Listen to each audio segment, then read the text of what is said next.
This is a big story, the Caitlyn Jenner 2-year anniversary special with Diane Sawyer. I'm amazed that no one else is talking about a few things in here that just giant loud whistles and sirens in this going off, alarm bells. I think that there's a strong case to be made that the modern transgender movement is fascism, that these are little tranny fascists, and I mean it. I mean that they are fascists because you cannot ask questions, you will do as we say. Watching this special really made me aware of just how much of a divide there is between media and not only the rest of the country, but the rest of the world. She writes, after much deliberation, I had the final surgery in 2017. The surgery was a success, and I feel not only wonderful, but liberated. So all of you can stop staring. But I wasn't less of a woman the day before I had the surgery than I was the day after I had the surgery. Which begs the question, why do the surgery? I mean, I watched him going, is it me? I was just as much of a woman who sounded like the Joker from the Batman comics before the surgery. Then why do it? Because I felt liberated. How did you feel liberated if you were already a woman? Then she issues a kind of social warning, saying this is a topic only a transgender person can bring up, and the rest of us should never ask. You know, and I would make a suggestion to all people out there, don't ask the question. It's not an appropriate question to ask. I guess it's different, don't ask, don't tell. It's never appropriate to ask the question. How about your doctor? How about your DMV? How about the fertility clinic? How about when I go and purchase a firearm? They say, is this the right address? Yes. Did you check the right sex box along with non-Latino? That seems a little racist, but yes. True. That's the first question a doctor has to ask. Especially when we're dealing with healthcare, right? When we're dealing with subsidizing other people's healthcare, it's never appropriate to ask. Sometimes it's appropriate. Sometimes it's appropriate for doctors. Sometimes it's appropriate for identification. Sometimes it's appropriate for concerned parents when it comes to modesty or maybe concern. It's like, listen. I don't hate you, but I think it's kind of appropriate. You're going to be showering with my daughter. Do you have a dick? She issues a stern warning. You should never ask, and only transgenders can bring it up. Isn't that social justice warriorism to a T? Yep. They just assume we're all on, and if you're not on, it's because you're intolerant.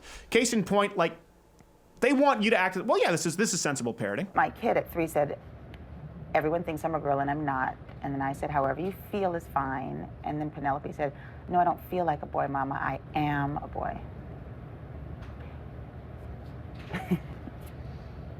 That's as clear as it gets. Well, that settles it. At 3? Really? I'm a boy. Really? Yes. Also, I want to put my hand in the stove. I suppose. They're 3 years old, and they act as though everyone's sitting there crying like, yes, as though people aren't watching this from home going, no. You're not buying that shit, are you? Like, they want to act as though we're all sitting there just saying, oh, of course. I think this kind of a parent, more parents are turning their children transgender. I think there are some people who definitely have some kind of an inclination where you're sitting there and it's really hard to get them off target. But I think there are probably more kids who say, I want to be a boy. And this is the kid who just wiped his boogers on the couch and you're letting him make decisions regarding his permanent biology. It's your job to keep your kids on the straight and narrow until they're adults. But when you veer off by the time they're 3 because of some offhanded statement, I think it's borderline child abuse. And then they point to this California school superintendent, which this is just great to me because the super tolerant left don't realize that they're not intolerant enough in this special because they praise this California superintendent for him finding common ground. His schools have nearly 10,000 students. A few years ago, after parents and teachers decided to talk together, the school now has some gender-neutral bathrooms, which he says are freely used by all kids. Except that's also hate speech. That's not enough. There are states where they want to force businesses to, you can't have gender-neutral bathrooms. Wait, what? Yeah, they say, well, we're going to open a gender-neutral bathroom. You can't. That's still hate speech. We should be allowed to use any bathroom we want. We've tried to find common ground with the gender-neutral bathrooms. It's not been allowed. It's not been accepted. So Diane Sawyer, the people at ABC, don't even realize this is the new frontier for civil rights. They don't want unisex. They don't want gender-neutral bathrooms. We even ran into it at the Intersectional Feminist Film Festival. Last year we had completely just gender-neutral bathrooms, and we actually consulted with the trans community, and they said actually to protect feminine identifying people and trans women, they would prefer to have feminine identified, masculine identified, and then also a gender-neutral restroom. So we made that change this year. Okay, so you have all three. So in other words, you have bathrooms. Yeah. Here's something else that they brought up, which I think is important to touch on because it brings us into a bigger discussion that is often misleading. Let's watch this. And here's an interesting finding. If you have one identical twin who's transgender, there is a 39% probability the other will be too, signaling something is genetic. Or signaling you're a parent when the one twin says, I want to be a boy, you say fine, and the other says, me too! Seriously, it doesn't take that into account. It doesn't take parenting into account. The point is, if one twin at 3 says, I'm a boy, and you accept it, well, of course the other one's going to push the boundaries. Here's something else that's really important because this has served as the foundation for the argument for a lot of transgenders for decades. I think the original study was 75, somewhere in the 70s. It's called the Gender Fluidity Study by Dr. John Money.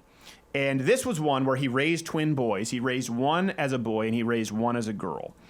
And the idea here, if you go to the study, they talk about how they were raised differently, how they actually had different sexualities, different orientations, how one clearly was born this way. And it was considered to be a resounding success, that this kind of identified that there was something different, genetic, with gender dysphoria. And this has been cited for a very long time. As a matter of fact, if you search transgender twins or if you search gender fluid study, the first several pages that show up are all medical journals that have published this and have praised Dr. Money. The twin who transitioned was actually suicidal at 13 years old, what they don't tell you, and died of a drug overdose. The other twin, the one who was the brother, committed suicide a year later at 38 years old. And the guy who performed this, actually, Dr. Money, was not against, he made cases for pedophilia and molested many of his patients, to the point where there were many child patients who didn't want to return to him. Now, this is not new news. It's only been newly brought to light thanks to new media. And this is one of the most cited studies to undergird the transgender argument. When in fact, it proves the exact opposite. It's sad. It's sad, especially when we know the suicide rate. We know the suicide rate is horrible with transgender people, and we know it doesn't get better after the surgery.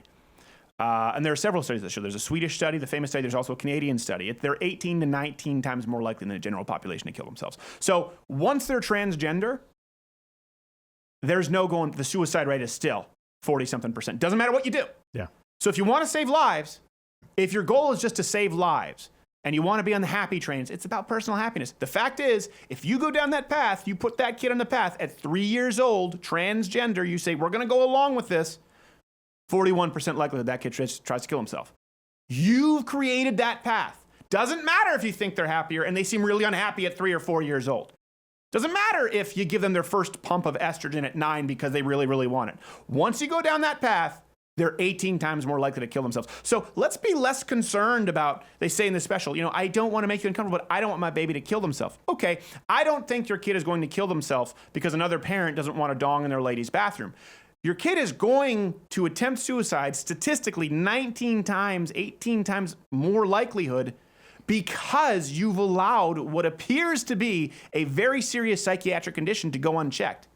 And the end game is the same. I was sitting there watching this at home going, they assume that we're not laughing our ass off at statements like this. And tonight, the Jenner children have sent word they prefer to stay private, instead giving us a statement. We love our father and have deep admiration for her bravery. Every family has unique milestones, but we can honestly say... They just say it as though that's just common language to everyone else. From cave people clobbering women with clubs and dragging them back into their hut, Dad has been he. Okay? Okay? They're so out of touch in New York and DC and LA, they don't even realize that people are watching this laughing like we are. And that's the vast majority of the country. Case in point, there was this video. पर फिर भी उन्होंने हमेशा मेरा ख्याल रखा है।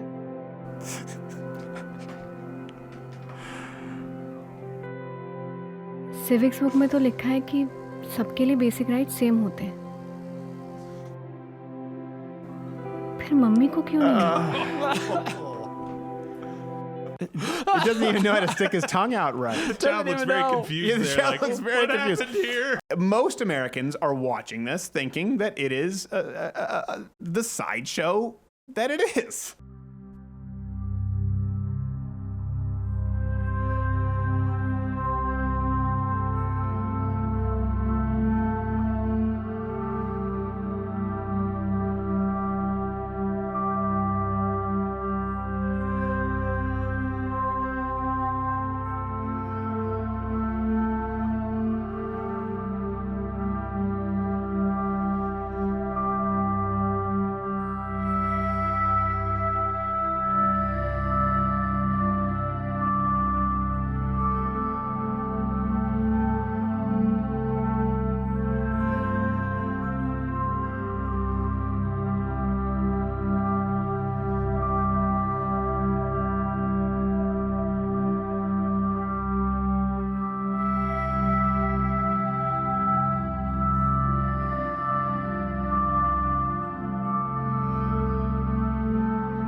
Hey, if you like this clip, it's taken from the full daily show available exclusively at louderwithcrowder.com/mugclub. That's for Mug Club members because we can't be dependent here on the Google, YouTube overlords.